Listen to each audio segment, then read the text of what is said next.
Ang buhay ay puno ng kwento. Mga kwentong nababalot sa misteryo.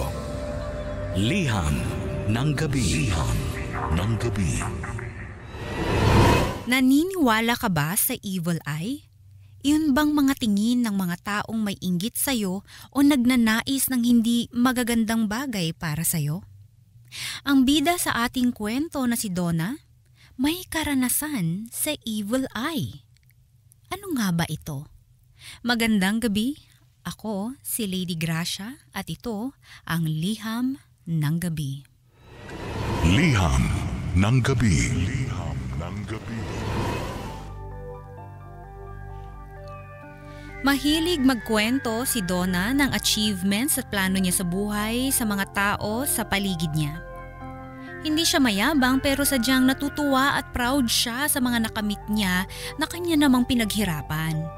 Pero ang hindi niya alam, may mga taong hindi masaya para sa kanya. Naiinggit sila. Napansin niya na sa tuwing magkukwento siya ng magagandang nangyayari, bumibigat ang pakiramdam niya o di naman kaya ay nakakaranas siya ng kamalasan. May mga pagkakataon pa nga na pumapalpak o hindi natutuloy ang mga plano ni Donna kahit maayos naman niya iyong nagawa. Napagtanto ni Donna na hindi na normal ang mga nangyayari sa kanya. At dahil doon ay humanap siya ng isang psychic para masagot ang mga katanungan niya. Dito, sinabi ng psychic na maraming nakapaligid sa kanya na gumagamit ng evil eye. Iyon bang mga masasamang tingin ng mga tao na nagnanais ng hindi maganda para sa kapwa? Hindi makapaniwala si Donna sa narinig. Kasi nakangiti naman ang mga taong pinagkukwentuhan niya ng achievements at plano niya sa buhay. Umiling ang psychic at sinabing hindi lahat ng nakangiti sa'yo ay totoo. Doon na napaisip si Donna. Binalikan niya ang mga pangyayari at doon siya nalinawan na posibleng nga ang sinasabi sa kanya ng psychic. Kaya naman nagtanong na siya kung ano ang pwedeng pangontra. Tumayo ang psychic at tumungo sa kanyang munting altar. Doon niya kinuha ang isang bracelet at inabot ito sa dalaga. Ayon sa psychic, pangontra raw ito sa mga evil eye sa paligid ni Donna. Bago umuwi si Donna, nagbilin ang psychic na bulungan ng bracelet. Sa ganitong paraan, malalaman ni Donna kung sino ang mga taong pinag-iisipan siya ng masama. Pag-uwi ni Donna ng bahay, dinasalan niya agad ang bracelet. Pinausukan niya pa ito gamit ang insenso at saka binulungan. Inilagay din niya sa ilalim ng kanyang unan ang bracelet at saka siya natulog. Sa gitna ng mahimbing na tulog ni Donna ay nanaginip ito. May naaninag siyang taong nakaputi sa gitna ng kawalan. Medyo malabo ang mukha pero pamilyar. Unti-unting lumapit si Donna at habang papalapit ay naging malinaw ang figurang kanyang nakikita. Si MJ. Si MJ ang matalik na kaibigan ni Donna. Nakangiti ito sa kanya. Pero biglang sumimangot at saka siya tinalikuran. Tatawagin pa sana siya ni Donna pero bigla siyang nagising. Ang best friend nga kaya niyang si MJ, ginagamitan siya ng evil eye? Ibig bang sabihin, peke lang pala ang pakikitungo ng kanyang kaibigan sa kanya? Biglang naalala ni Donna na kay MJ niya unang kinukuwento ang lahat ng mga nangyayari sa kanya. Hindi naman siya nagduda kay MJ. Walang bakas ng pagkainggit dito. Lagi kasi siyang pinupuri ni MJ at parang masaya naman ito sa nararating ni Donna. Pero parang hindi ganun ang gustong ipakita ng evil eye bracelet sa kanya.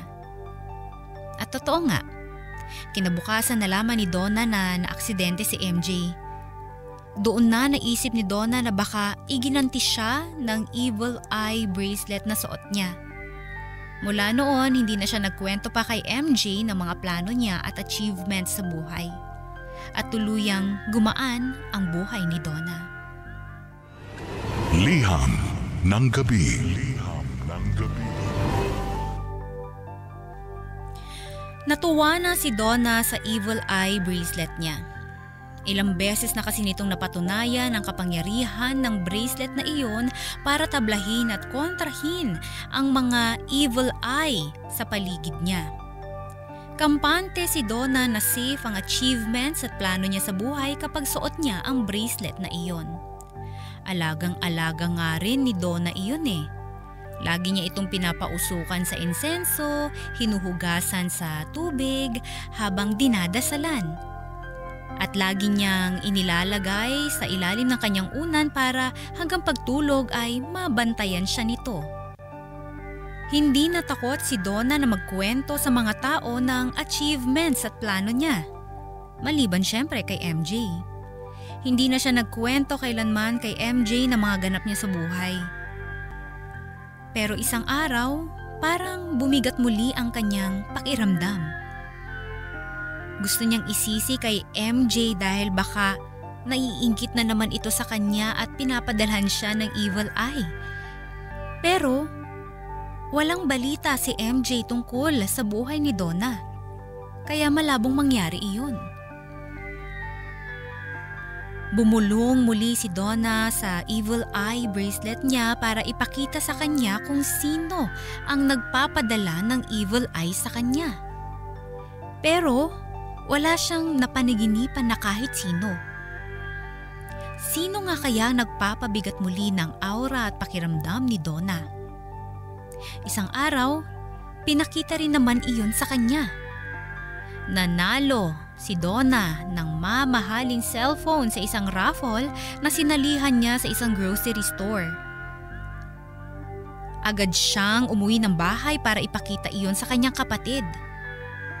Nginitian si Donna ng kapatid niya nung nalaman na nanalo ito ng cellphone. Iba ang pakiramdam ni Donna sa ngiting iyon. Bumigat ang pakiramdam niya. Tama nga kaya ang kanyang hinala na kapatid niya ang nagpapadala ng evil eye sa kanya? Hindi na lang umimik si Donna. Ayaw niyang may mangyaring masama sa kapatid niya kung sakali mang ito ang nagpapadala ng evil eye sa kanya. Pero mukhang walang takas ang kahit na sino sa evil eye bracelet ni Donna. Lumipas lang ang isang gabi na balitaan na lamang ni Donna na na-hold up ang kanyang kapatid at tinangay ang cellphone nito. At bigla na lang naalala ni Donna na minsan sinabi sa kanya ng psychic na mas malakas ang evil eye ng kamag-anak mo dahil konektado ang inyong mga dugo. Liham ng gabi. Liham ng gabi. Natroma na si Donna sa mga nalalaman niya dahil sa pagsuot niya ng evil eye bracelet. Meron pa kayang mga tao na totoong masaya sa mga magagandang nangyayari sa kanya? Nakaramdam siya ng lungkot. Mula noon, hindi na siya nagkwento kahit kanino sa mga plano niya at achievements sa buhay. Kahit nga mag-post sa Facebook, hindi na niya ginawa.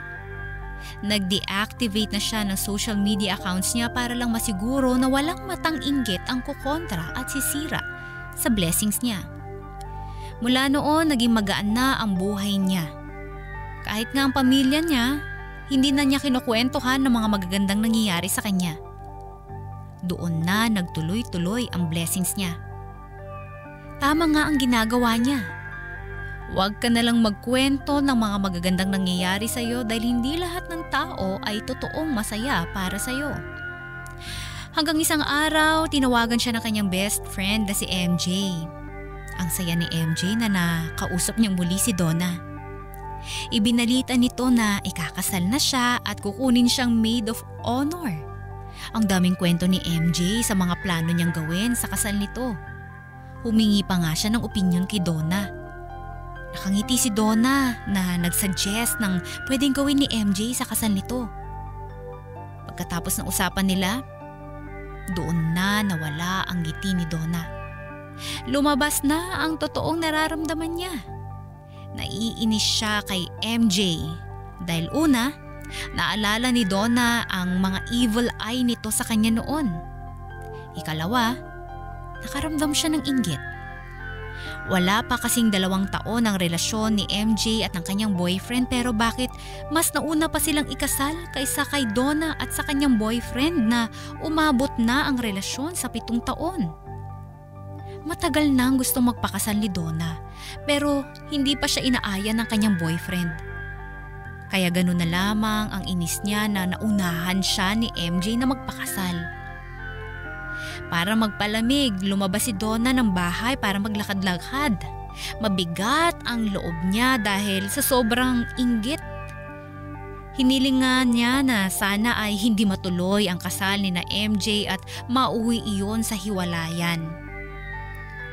Maya-maya pa'y nakatanggap ng text si Donna mula sa kanyang boyfriend. Nakikipaghiwalay na ito sa kanya. Nagulat si Donna. Napatingin siya sa suot niyang evil eye bracelet at doon niya napagtanto na kahit ang may suot ng evil eye bracelet ay pwedeng maparusahan kapag pinangunahan na ito ng inggit at humiling pa ng masama para sa kanyang kapwa. Liham ng gabi. Liham ng gabi.